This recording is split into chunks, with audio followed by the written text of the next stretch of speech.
This episode is going to be the first of a two-parter about the rise and the fall of online urbanists' greatest obsession, streetcars.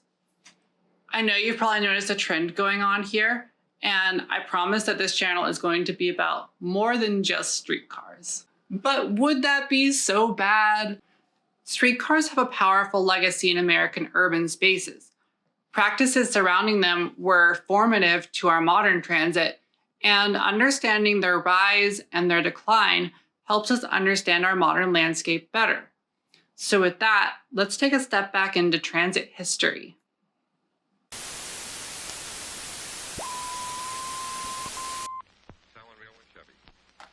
The Diolkos was a stone trackway in ancient Greece used to haul ships over the Isthmus of Corinth. Whoops, not that far back. Grad student, change the tape, please.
Streetcars have their origins in horse-drawn vehicles called omnibuses that transported passengers on local streets in cities.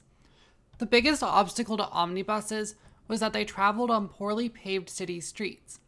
At the time, streets were not paved as a public utility, and the quality ranged between cobblestone and mud.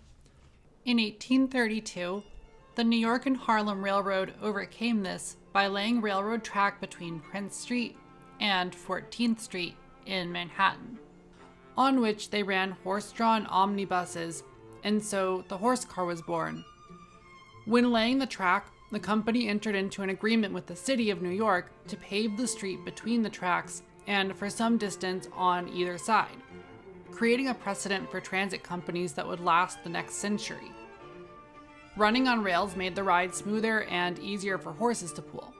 Horse cars were relatively light, weighing about 2 tons, were pulled by a team of 2 horses, and operated by a 2-man crew consisting of a driver and a conductor who collected fares from passengers. Drivers and conductors received little training, worked long hours, and had a low pay, but unemployment was high at the time, so labor was always readily available. Horse cars proliferated across the nation quickly. By 1880, there was an estimated 20,000 horse cars in service. There were obvious limitations, though. Horses struggled to get moving from a stop, and so drivers would often try to get passengers to board and alight without coming to a complete stop, and going up an incline required a helper team of horses to be attached.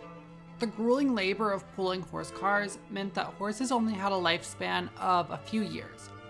Buying new horses was a continual investment for companies, and in addition to dying from regular service, disease plagued stables. In 1872, an epidemic wiped out so many horses that newspapers in New York reported streetcars were being pulled by gangs of the unemployed. Last but not least, there was an enormous amount of horse manure and urine dumped on the streets. My research on horse poop tells me that they poop about 22 pounds a day, so cities were being buried under literal tons of horse shit. Streetcar companies continually looked to alternative forms of traction. Steam engines were one alternative. Engines were outfitted to look like streetcars and towed trailers with passengers. but they were loud, scared horses, and produced smoke, so they were not popular in most cities. The main alternative was cable cars, several lines of which survive to this day in San Francisco. Cable cars have steel cable run in conduits beneath the street, which is pulled by a steam engine in a powerhouse at the end of the line. Cable cars have a grip that reaches down into the conduit, and the operator would use a lever to attach and detach the streetcar from the cable, moving it forward. These were popular since they were quiet, fast, and easy to scale to capacity once the line was built. However, the lines were very expensive to build since they required so much more infrastructure beneath the street, and other solutions were sought still. Electric streetcars began appearing in the mid-1800s. It took a few iterations to work out the issues with them. The formula that ended up sticking was overhead wires from which streetcars could collect electricity using a spring-loaded pole, originally called a trawler from the fishing term trawling, and this device would eventually bequeath the name trolley to streetcars. Trolleys were immensely successful. By 1890, there was nearly 4 times as much mileage of electric trolleys as cable cars, and in 1900, of the 22,000 miles of streetcar lines in service, 90% were electric trolleys. Ridership soared from 2 billion rides in 1890 to 5 billion in 1902, and peaking at 14 billion annual rides in 1923. They were incredibly profitable too. Cheaper to operate than horses, and using cheap labor, streetcars made huge profits off of their guaranteed 5-cent fares and the municipally sanctioned monopoly on transit that came with that fare. The owners of the companies became extraordinarily wealthy and were known as traction magnates or streetcar barons.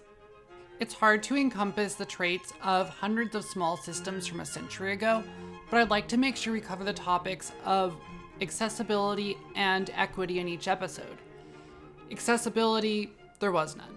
The first widespread push to make transit accessible was after the 1973 Rehabilitation Act, in which Section 504 mandated equal access to services that received federal funding. Privately owned transit in the decades before had no such obligation, and lack of access to transit was one of the many ways people with disabilities were systemically excluded from public life. Streetcars ran in the middle of the road, and that is where passengers boarded. There were no ramps, and boarding required a step up. This arrangement wasn't just exclusionary toward people with disabilities. As automobile traffic increased, it also became very dangerous for passengers waiting in the designated safety zones in the middle of the road. Streetcars had wider-ranging inequities as well. During rush hour, men commuting to jobs made up a greater portion of ridership. But during the off-peak hours, more women rode doing errands and making shopping trips. Streetcar companies were profit-driven and notorious for stretching out headways in the middle of the day to save on operating costs, limiting women's mobility by forcing them to wait long periods of time for a streetcar. While the 5-cent fare was very affordable to riders, streetcar lines were not equally distributed. As a capitalist venture, they were designed to maximize profit either through fares or through land value capture, which Javier will discuss. Lines did go through poorer areas, and working-class streetcar suburbs were constructed, but many also sought to appeal to wealthy home buyers, or they would forego serving residents entirely and boost profits by building a theme park or a resort at the end of their line to drive ridership. Racial discrimination and segregation were pervasive through the history of streetcars. In 1854, a black woman named Elizabeth Jennings was physically dragged off of a white-only horse car by its driver, conductor, and a nearby police officer. She subsequently sued, and in 1855, the New York State Supreme Court desegregated transit. In the 1860s, 2 black women in San Francisco, Charlotte Brown and Mary Ellen Pleasant, were forcibly removed from another white-only horse car. They sued as well, and the California Supreme Court desegregated transit in the state. Later laws instituted segregated seating on streetcars. These stuck through the streetcar era and onto buses until the civil rights era. Discrimination was not just limited to riders either. Black drivers and conductors were not hired by many transit companies until the 1940s. It's important to remember these inequities that plagued streetcars. While many people in urbanist circles look back fondly on them, vulnerable communities were discriminated against and excluded by streetcars. Modern transit must strive to address these historic disparities and not perpetuate their legacy. Here's where we'll leave off in our history in the early 20th century. This is the peak of the streetcar era, but not too far off in the future, there's a storm brewing for the industry. Okay, homework is done. Let's hear from Javier now. He's going to walk us through the link between land use, development, and transit that made streetcars successful. So the year is 1862. This plot of land is about to be transferred from the U.S. government to Alfred Ronald. He changed it from Reinhold to sound a little more American when he immigrated from Germany. So the land was previously a part of a larger tract that was 1 mile by 1 mile large. Why was it 1 mile by 1 mile? So by result of the Land Ordinance Act of 1785, Congress divided up the Northwest Territories into 1 mile by 1 mile plots. This method became the backbone of how land would be further subdivided, even as we go west of the Mississippi. So if you ever wonder to yourself why the things out west have this rectilinear quality, well, now you know. Leading up to the Civil War, as you may already know, a lot of land is made available out west due to genocide, cultural erasure, and mass displacement of the First Nations. The Free Soil Party at the time cooked up this idea that the U.S. should give away this land as quickly as possible.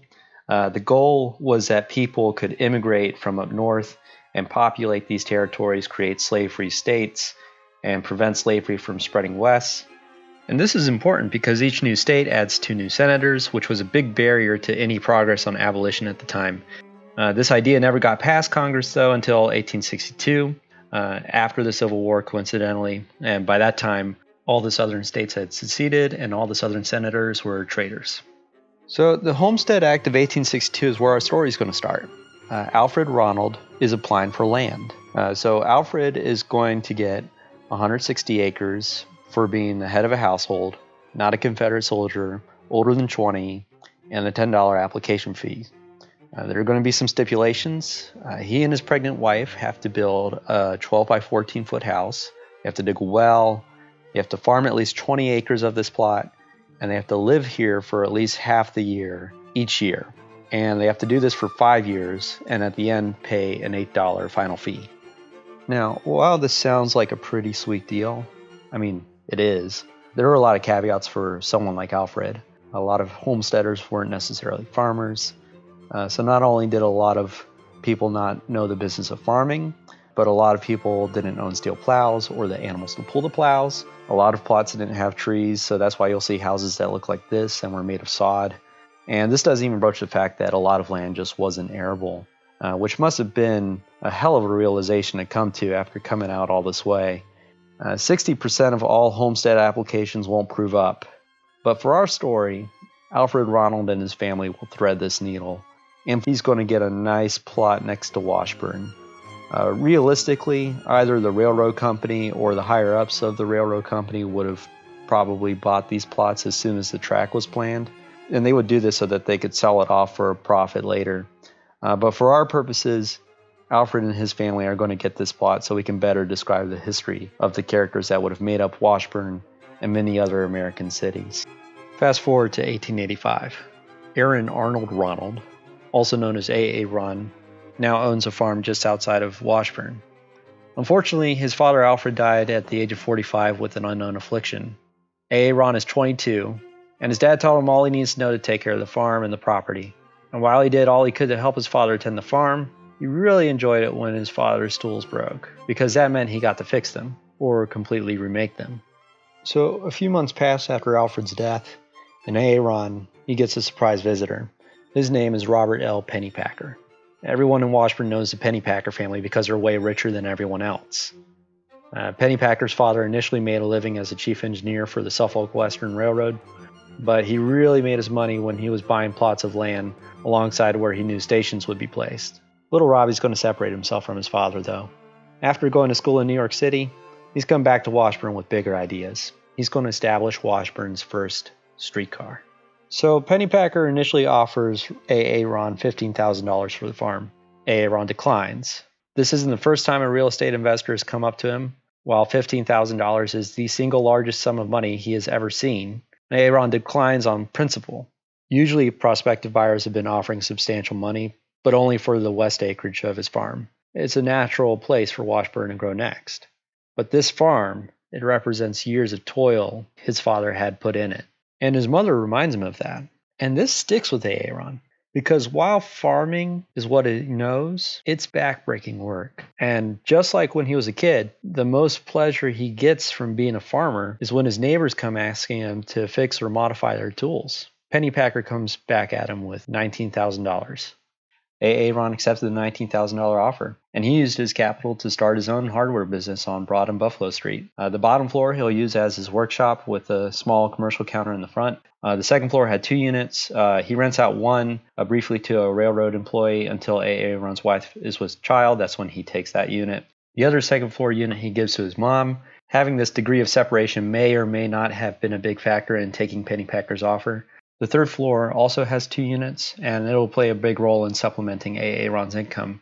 So Pennypacker owns 160 acres of farmland now, while Aaron is busy creating what will become Aaron and Sons Tools and Agricultural Supply Store. Pennypacker is putting his plan into action. Pennypacker will open the Oliver and Williams Railway Company. The first line's chartered at the Union Depot. It'll continue down Oliver Street until it reaches Erie Street. And from there it continues east until it hits Williams, where it will turn north and then turn back.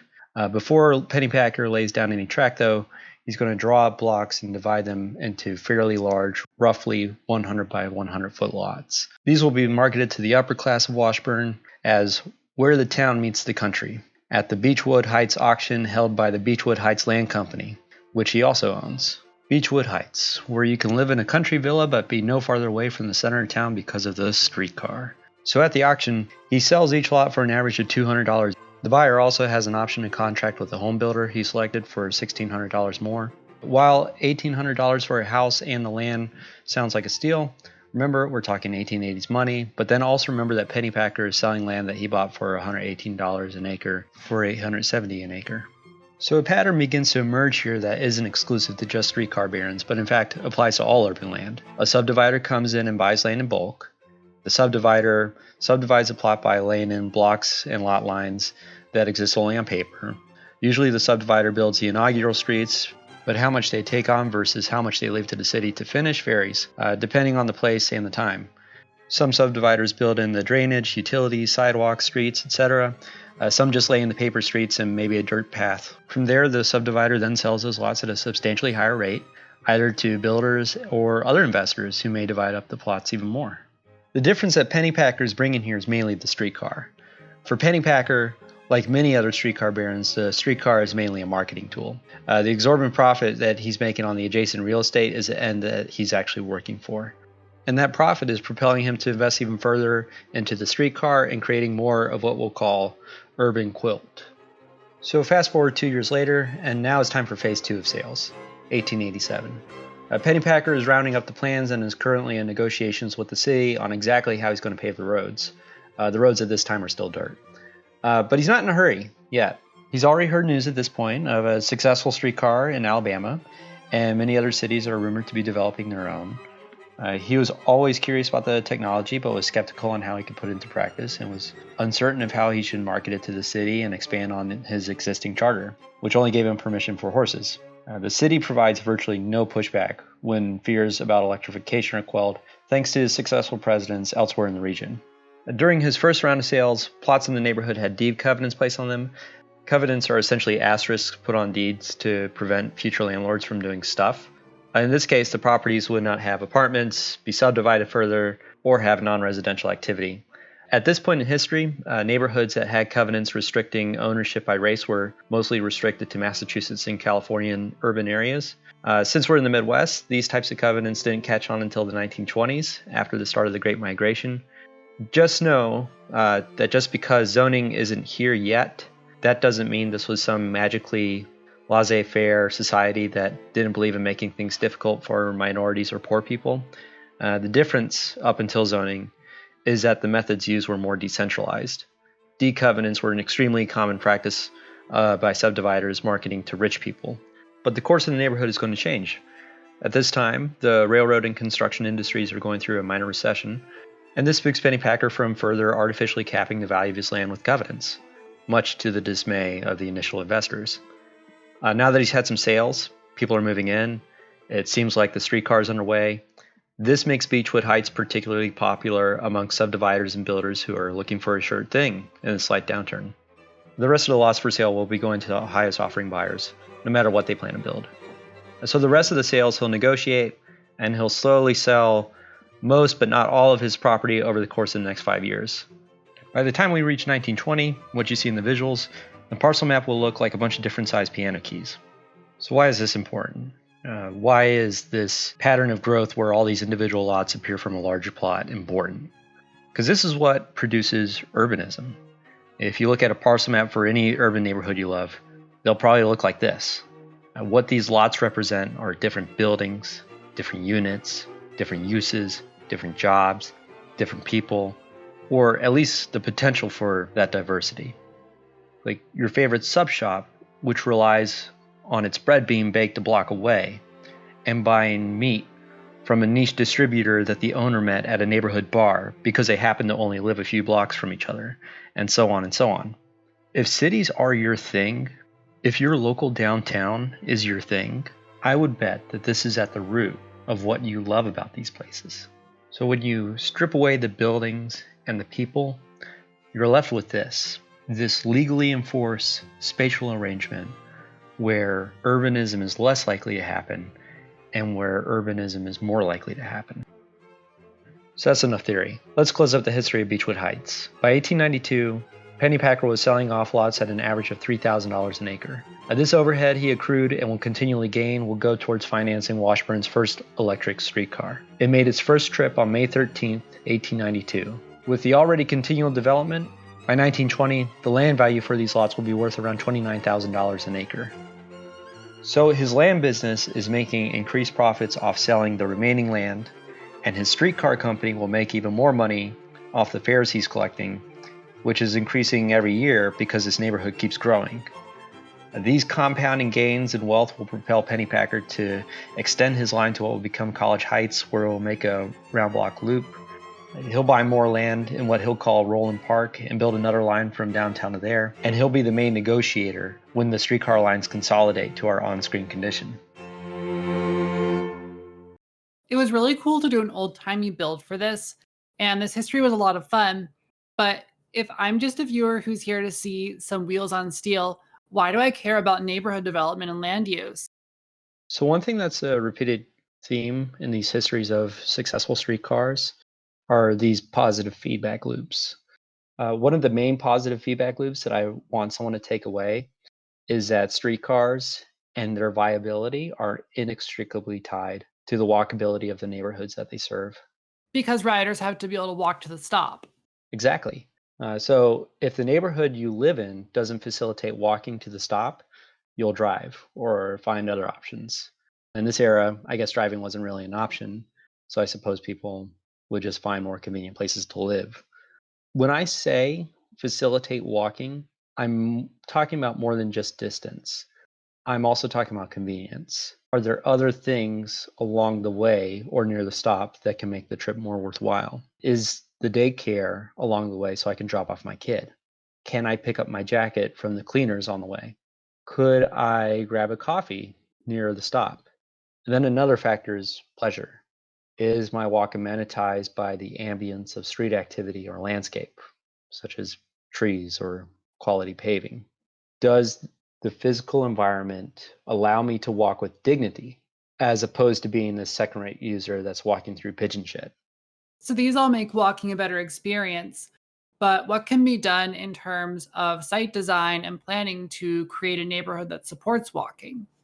Street layouts. Street layouts are the first thing that needs to be done right. What do you mean? Streets need to be densely interconnected somehow. There's a lot of ways that this can happen. This can be done with grids. It can be accomplished with more organic and non-rectilinear patterns. It can be done a multitude of ways. The easiest physical measurements that correlate with this experience of walkability are high intersection density and small block perimeters. Why would these make a place more walkable? It's a correlation.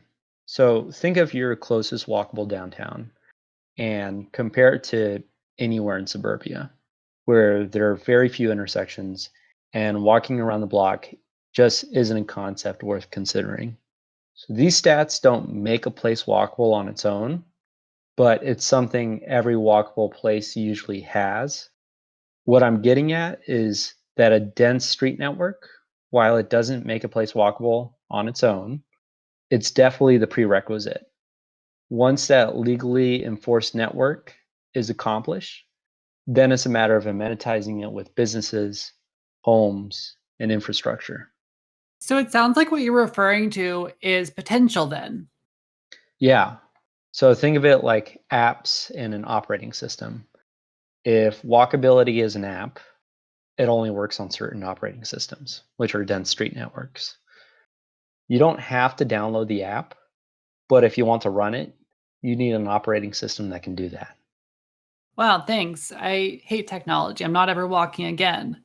So, why is it that back then, these places that had virtually no planning by today's standards just always created neighborhoods that had the potential?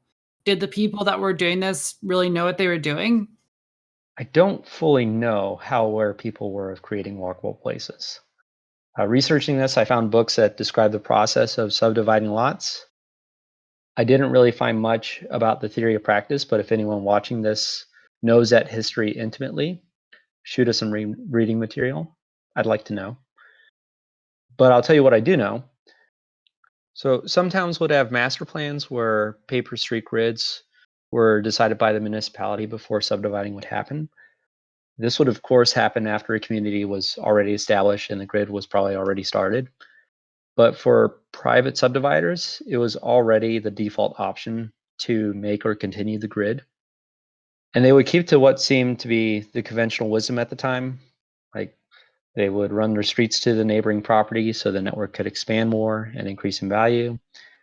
They might turn their grid if there was a railroad or a geographic feature or an existing right of way, like a trail, or if the plot wasn't oriented north, south, east, west. But in general, they kept with the existing grid that they were connecting to. The idea was to maximize street frontage. So I want to sell the most plots possible for the highest return possible. So it was rigorously pragmatic, like geometrically speaking. And understand this wasn't really new. Taking land and subdividing it into smaller plots and laying in streets is as old as history. This was just more or less typical practice, and it seemed to work. I'm going to stop on this topic right here because I could talk about it for hours. But if you can't wait for the next video that I'll be in, I'll leave some links to other vids to placate you. One is by a planner and architect, Paul Knight. He talks about street plans. The other is a lecture by the late Doug Allen. And his is a little more academic, but it really gets into the bones of this stuff.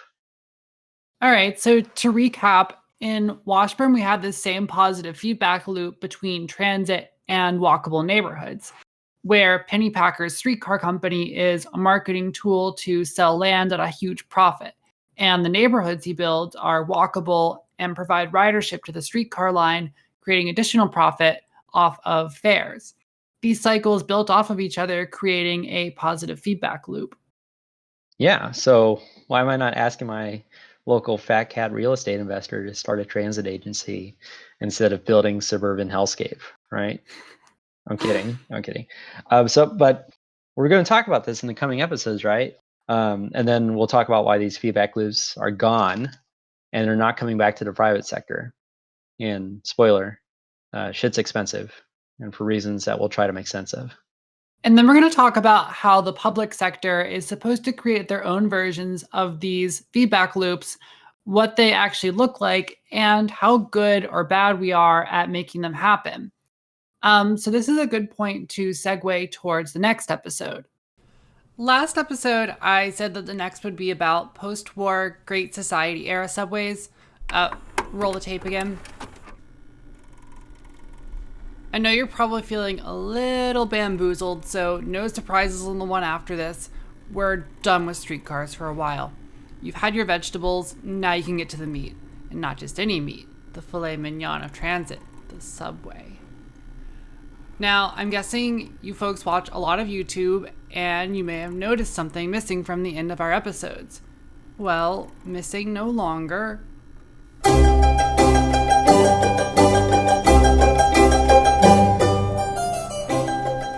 Like what you've seen, want to support the arts, but don't want to put your name on something as ethereal as a museum wing? Try something more permanent, like the credits of a YouTube video. Support us on Patreon and help me offset the cost of the Adobe tax, at least until November when Bernie's elected, we nationalize Adobe and pass Creative Cloud for all. Why should you support us? Remember how bad the first episode sounded? Well, I recorded it on a headset covered with a Kleenex as a pop filter, so support us so I can buy a good mic when I'm done borrowing this one. As the series ramps up, I'm also doing things like licensing music, commissioning assets, and buying computer hardware. And Javier and I just like money. So support at $1, $2, or $3 a month. The tiers are all the same right now. You give me some money and I'll put your name in the credits. The old-fashioned YouTubers compact. I'm planning some bonus content though. I'm not sure what it looks like yet, but I think it will be in the form of short transit-adjacent footnote videos. Get in now and you can be the cool kid on your Discord server posting the unlisted link to the bonus videos for all your friends. The link is down below for Patreon. Also follow me on Twitter at BigMoodEnergy, and thank you for watching.